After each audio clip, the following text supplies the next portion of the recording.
Tollywood rising బ్యూటీలను Kollywood తన్నుకుపోతోంది. ముఖ్యంగా talented తెలుగమ్మాయిలకు గాలం వేస్తోంది. కోర్టు బ్లాక్ బస్టర్ హిట్ తర్వాత శ్రీదేవిని పట్టుకెళ్లిన తమిళ మేకర్స్ ఇప్పుడు ఒక్క సినిమాతో ఓవర్ నైట్ పాపులర్ అయిన మరో ముద్దుగుమకు బ్రేక్ ఇచ్చేందుకు రెడీ అవుతున్నారు. సోషల్ మీడియా ఇన్ఫ్లుయెన్సర్ నుండి తక్కువ టైంలో సిల్వర్ స్క్రీన్ పై మెరిసిన తెలుగు సోయగం వైష్ణవి చైతన్య. బేబీలో ఆమె నటనకు విమర్శకుల నుండి ప్రశంసలు దక్కగా ఆడియన్స్ నుండి ద్వేషాన్ని ఎదుర్కొంది వైషు. ఇది ముందే ఊహించింది కాబట్టి నిలదొక్కుంది. బేబీ టీం కూడా వైషుకు అండగా నిలవటంతో త్వరగానే ఆమెపై ఉన్న నెగిటివిటీ పోయింది.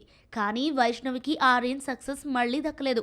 బేబీ తర్వాత చేసిన 2 సినిమాలు డిజాస్టర్స్ గా మారాయి.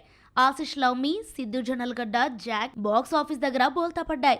ఈ 2 మూవీస్ మధ్యలో కమిట్ అయిన చెన్నై లవ్ స్టోరీ ప్రాజెక్ట్ నుండి క్రియేటివ్ డిఫరెన్స్ వల్ల తప్పుకుంది. Present madam epic the semester చేస్తోంది. మరోసారి బేబీ హీరో ఆనంద్ దేవరకొండతో స్క్రీన్ షేర్ చేసుకుంటోంది Vaishu. 90s middle class biopic fame Aditya Hasan ఈ మూవీకి దర్శకుడు. చెన్నై లవ్ స్టోరీ నుండి తప్పుకున్న వైష్ణవిని చెన్నై ఇండస్ట్రీ పిలుస్తోంది. ఈ టాలెంటెడ్ అండ్ రైజింగ్ బ్యూటీని గ్రాబ్ చేస్తుంది కోలీవుడ్. జీవి ప్రకాష్ హీరో అండ్ ప్రొడ్యూసర్ గా తెరకెక్కిస్తున్న 2 సినిమాలు ఓ ప్రాజెక్ట్ కు సైన్ చేసింది వైషు. హాట్స్పాట్ ఫేమ్ విఘ్నేష్ కార్తిక్ ఈ సినిమాను డీల్ చేయబోతున్నాడు. ఇప్పటికే కోర్టు ఫేమ్ శ్రీదేవి పట్టుకెళ్లిన కోలీవుడ్ ఇప్పుడు వైషుకు గాలం వేస్తోంది. మరి ఈ ఇద్దరికి తమిళ తంబిలు బ్రేక్ ఇస్తారో లేదో తేలాలంటే ఇంకొంత టైం పడుతుంది.